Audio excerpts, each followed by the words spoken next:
দীর্ঘ ব্যর্থতাকে ডাকতে অস্ত্র নিয়ে নেমেছে বিএনপি, বললেন ওবায়দুল কাদের। তিনি আরও বলেছেন, তারা বিভিন্ন অপকৌশল অপচেষ্টার মাধ্যমে দেশকে ধ্বংস করার চেষ্টা করছে। এমনকি দেশকে তারা তাদের নিজের দখলে নিয়ে যাওয়ার চেষ্টা চালিয়েছে।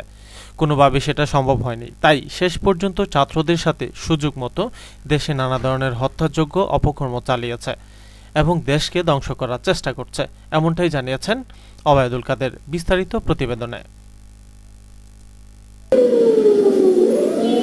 তারা কোটার মধ্যে সীমাবদ্ধ ছিল,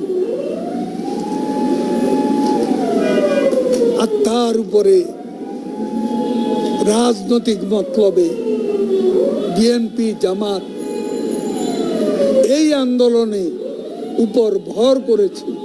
তাদের দীর্ঘদিনের ব্যর্থতার অবসানের জন্য 18 সালে তারা ব্যর্থ হয়েছে। নির্বাচনের আগে অক্টোবর মাসে তারা ব্যর্থ হয়েছে। নির্বাচনে তারা হেরে যাওয়ার ভয়ে অংশ নেয়নি। আজকে ক্ষমতায় নেই, ক্ষমতার উদগ্র লিপ্সা তাদের পেয়ে বসেছে। এজন্য আজকে তারা এখন আর গণতন্ত্র মানে না।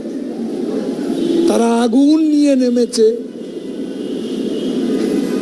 এবং আগুন সন্ত্রাস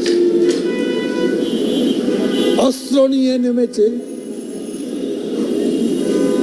আজকে কত মানুষ প্রাণের প্রদীপ নিভে গেছে,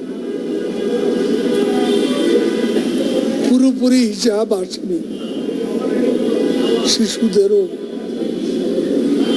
কেউ কেউ মারা গেছে পঙ্গু হাসপাতালে, ঢাকা মেডিকেল কলেজ হাসপাতাল। যে মর্মন্তুক দৃশ্যপট কাতরাচ্ছে আহতরা। সাংবাদিকও এখানে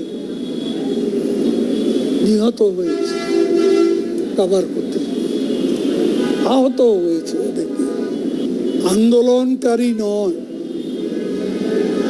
আন্দোলনের উপর ভর করে যারা সহিংসতা ধ্বংসযজ্ঞের মাধ্যমে একে রাজনৈতিক রূপ দেওয়ার চেষ্টা করছে,